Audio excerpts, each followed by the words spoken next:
Everyone. आज हम एक छोटा सा टॉपिक पढ़ने वाले हैं, central dogma of molecular biology.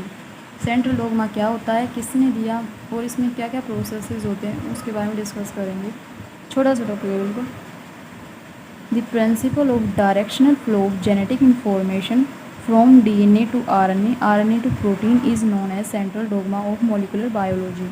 Central dogma का मतलब होता है जो DNA के अंदर जेनेटिक इन्फॉर्मेशन होती है, DNA के अंदर जो जीनें होती हैं वे अपनी इन्फॉर्मेशन को RNA के अंदर ट्रांसक्राइब कर देती हैं, और जो RNA के अंदर जेनेटिक इन्फॉर्मेशन होती है उसको ट्रांसलेट कर दिया जाता है प्रोटीन में। और प्रोटीन है वो एज ए एंजाइम काम करता है। बहुत सारी बायोकेमिकल रिएक्शन है वो किसी भी सेल के अंदर परफॉर्म होती हैं। और ये सेंट्रल डोग्मा टर्म है वो कॉइंड करी गई थी फ्रैंकिस क्रिक इन 1956 में। रेप्लिकेशन, फर्स्ट ऑफ ऑल जो DNA होता है, DNA RNA के अंदर कन्वर्ट होता है और RNA प्रोटीन के अंदर। जो DNA जब एज ए DNA को टेम्पलेट यूज़ करके DNA से DNA को ही सिंथेसाइज किया जाता है, उस प्रोसेस को हम रेप्लिकेशन बोलते हैं। वहाँ पर DNA ही टेम्पलेट होता है और DNA को ही हम सिंथेसाइज करते हैं।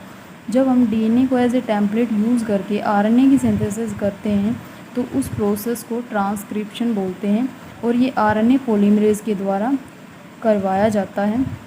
और यदि हम RNA को एज ए टेम्पलेट यूज़ करके DNA की सिंथेसिस करते हैं तो उस प्रोसेस को रिवर्स ट्रांसक्रिप्शन बोला जाता है, और इसे रिवर्स ट्रांसक्रिप्टेज एंजाइम के द्वारा कैटालाइज किया जाता है। व्हेन RNA को एज ए टेम्पलेट यूज़ करके प्रोटीन की सिंथेसिस की जाती है तो उस प्रोसेस को हम ट्रांसलेशन बोलते हैं। देखिए यहाँ पे लिखा भी गया है, रेप्लिकेशन के लिए लिखा गया है DNA को एज ए टेम्पलेट यूज़ किया जाता है फॉर सेल्फ रेप्लिकेशन के लिए। यहाँ पे लिखा गया है जो एरोज़ है वे इंडिकेट करिए direction of the transfer of genetic information.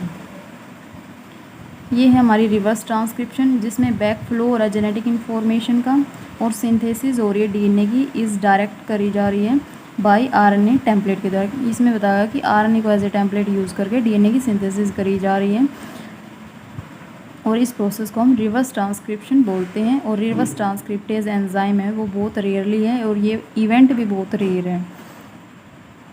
और यहाँ पे बताया गया DNA जो RNA सिंथेसिस है वो डायरेक्ट की जा रही है ट्रांसक्रिप्शन प्रोसेस के द्वारा DNA को एज ए टेम्पलेट यूज़ करके। यहाँ पे ट्रांसलेशन को बताया गया है कि RNA को एज ए टेम्पलेट यूज़ करके प्रोटीन की सिंथेसिस की गई है। तो आज की वीडियो में बस इतना ही। Thank you and subscribe my channel.